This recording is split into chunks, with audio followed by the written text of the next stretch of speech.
you handle situations the way you want to handle situations. Anybody knew that they knew how to handle a situation and the Father told you to sit down? Oh, nobody? Oh, yeah. He told you to sit down and be quiet. Because if you would have handled it the way you wanted to handle it, you'd have messed it up. But you know what we do sometimes? We usurp our authority over him. Hello, somebody? I know somebody in here know what I'm talking about. We heard the Father saying be quiet, and you talked anyway.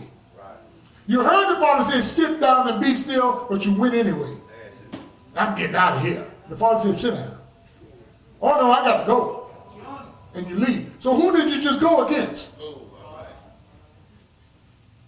That's why we got so many marriages right now failing. Because nobody want to listen to Almighty Yah. Everybody think they got the package already made up. They know just what to do. Hallelujah. Yes. And I don't care how old or how young you are. Marriage is a new thing every day. Hallelujah. And if you don't have a married man or a married woman's mind, you won't make it through that day. There you go. Hallelujah. Because if you ain't willing to work at it, you won't have it long. Do I have a witness in here? This is what it said in 1 Chronicles chapter 29, verse number 14. 1 Chronicles 29, 14 says, but who am I? And who are my people? Who am I? And who are my people? That we should be able to give so voluntarily as this. Verse number 14. For all comes from you, Father, and we have given you out of your own hand. Like, how many of us understand that? Let me show you what I'm talking about. Let's just imagine this is $1,000. How much of this do we give back to the Father? $100. So when we give him that $100, we are only doing this. We are giving him back what already belonged to him. Why is that so hard to understand? If you're giving him from his own hand that he gave you. And all you're doing is saying, thank you for what you gave me. Here's 10% so you can help somebody else. But you gave me $900 to do what I want. But we act as though we're the ones who got the $900, even $1,000. But I got news for you, brother Black. You know what I tell people? I say, oh, you don't want to give him 10%? Well, let me ask you a question. What if he knocked your legs off? No. All right, bro. What if your sight suddenly leave you? It belongs to him. It belongs to him. All that's his. All that's his. But we act so ignorantly sometimes. We act like we don't owe him anything. You owe him everything. Yes. Hallelujah. You owe him all. So he's never going to ask you for too much, because what is too much to somebody who's giving you everything? What is too much? We pay more doctor bills, medicine bills, house note bill, car bill, gas bill, light bill, telephone bill, especially cell phone bill. We pay all of that without a question. Oh, I got my bill. Oh, my bill. And the Father said, bring all ye your tithe and offering into the storehouse, that there be food in my house. That's right. And you say, well, I can't afford to do that. No, you can't afford not to. Hallelujah. That's Sister Williams right there. And she'll tell you we were borrowing from Peter to pay Paul and half killing Paul so we can choke something out of him to give John. And then we took from John and gave back to Peter, and it was a vicious circle. Yeah. And we never had anything to shout about. Man came there telling us we were 3-4 months behind our house note. Came there wanting to take the Suburban, the brand new Suburban I got for her. And all of this stuff falling on me at the same. Shell fired me off the job and for no good reason at all. It was a setup to get me up. Yeah. But it was the Father setting me up to get me out of there. Get out of there. Yeah. Hallelujah. Yeah. What am I telling you? What I'm telling you is we got more to give than we can shake a stick at, but you got your people picked to who you want to give it to. Instead of giving back to the one who gave to you, you want to give to the devil to play with. Hello, somebody? You don't want to keep up with the Joneses. Some of y'all trying to figure out who the Joneses is that person who got a little bit more than you. You know, Brother Blackwell got an Escalade. I'm gonna get me a Mercedes. And so when Brother Blackwell drive up in his Escalade, I'm gonna drive up in my Mercedes right next to him. I'm gonna bump my music up a little bit too, because you know Blackwell like that music. I'm gonna make him jealous of my music. I'm gonna get an amplifier and put in there. That's the way we act with these bodies right here. But see, the Father said, I'm going to tell you what, I can put a curtain around Sean. I can put a blanket over Sister Audrey. And when you pull it off, they're still beautiful. Yeah. So the blanket and the curtain don't mean nothing. You are what you are. Now, if somebody say, well, Brother Alex, what about you? Well, it don't matter. I'm beautiful anyway. Yeah. Yes, indeed. Beautifully and wonderfully made. Thank you, my brother. Now, if nobody else don't believe that, Brother Roland, I got a witness. I got a witness. Praise Almighty Yah.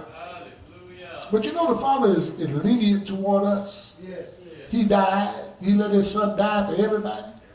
That's right. See, whenever I talk about that, Mr. Johnson, I get teary-eyed. To know that somebody was willing to give up everything so I can get somewhere with him.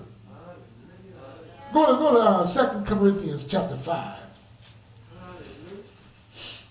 Oh, bless his Kodesh name. Now, y'all know Brother Isaac is really not rushing. Don't y'all know that, right? Because I really want you to get this, because I want you to see that these bodies that we have was given to us for a purpose. We mess them up by overdoing everything. Just like when we was out there playing pickleball. And me, you know, I'm at the age I am right now, and when the ball started going down there, oh, I'm going to run after it. Full steam ahead. But my head was too big. Kept pulling me fast. Feet didn't know where the brakes was. So I hit the floor. Ran into a wall. Then after that, somebody's going to tell me, now, we don't want to hurt ourselves. Just let the ball go. That blind sitting over there told me that. After the fact. I got all busted up. Yesterday, I'm running again. Now, Sister Williams watching me. I'm trying to show out a little bit, you know. Tripped over the net. Fell down again. Wow.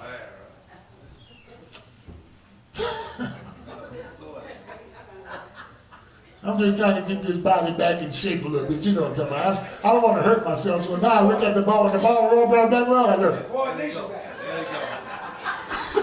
Ball! I let that booger go. I ain't going to hurt myself no more. But I thank the Father for that. I thank the Father for giving me the Tassin family to get me energized. I love that. Thank the Father for that. Hallelujah. So getting back to this, 2 Corinthians 5:15 says that he died for everybody. That excludes racial. Is that right? That excludes the caste levels of society, from the rich, the mid, moderate, and the poor. That excludes that. He said he died for all. That those who live should no longer live for who? But you should be living for the one who died for you and who was raised up on the third day. Everything we do should exemplify him. Everything we do is in honor of him. We work for him. He hired us to be in the vineyard. So now it's time for us to put out some work so we can get paid. Behold, I come quickly, and my reward is with me, and I will give to every man according as his work will be. Whether it be good, you're going to get a payday.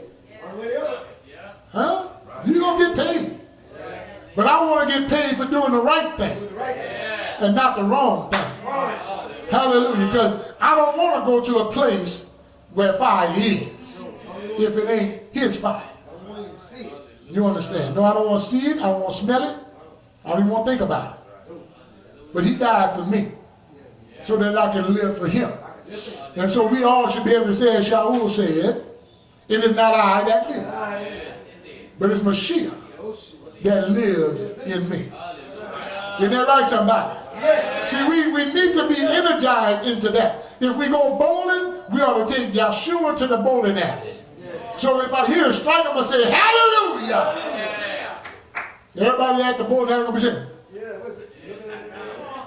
what did you just say? Let me hit another strike. I'm going to show you what I said. If I hit one pin, I'm going to shout hallelujah. Praise Yah. Hallelujah. And then we're going to see somebody holding hands and praying before we get started playing. And people going, that's right. See, but that's what we got to do with these bodies. We ain't got no business hiding and talking about, well, I don't want to say my prayer too loud. See, when we go to, now it's Golden Corral over there in heaven, we sit at the table with me and Sister William and whoever with us. I don't care if people see me, I want to see me. And then me and Sister William, we took the manager, we took him around the whole thing. Tell us what has and has not pork. And they ask questions. And we answering questions. What am I telling you? Everywhere we go, we need to be an ensign, a banner, to show them that we are the soldiers of Almighty Yah. We are the children of the Most High. We are the servants of His kingdom, and we are here to get somebody else to come to the awareness that you need Him right now. Praise Him. See, because why do you want to do all that for Him? He died for me. He died for me. Praise Him. What else did He do? Timothy, that's Titus chapter 2, verse number 14. He gave. That word give came from the word agape. He gave. What does that mean? He loved so much that He gave Himself for me. Anybody see that? Titus 2:14. Why did He give Himself for me? To redeem us from what? All iniquity. All iniquity or lawlessness. Everybody who is going against the law, He redeemed me from them. Yes, hallelujah. That's what we saw the other day. We saw where we came out of, Brother Bagwell. Me and Brother Johnson, my sister, Brother BJ. We saw where we came out of. How these people were sitting in there and they were doing their little thing and they were just rhetorically doing the same thing that's been done for over 150 years. Isn't that something? But He showed us that how far we have moved closer to Him now. And I'm so glad that He called me out. Yes, me too. Come out from amongst them and be ye separate. I've chosen you. Hallelujah. Hallelujah. And somebody in here ought to be glad to be of the chosen few. Hallelujah. Because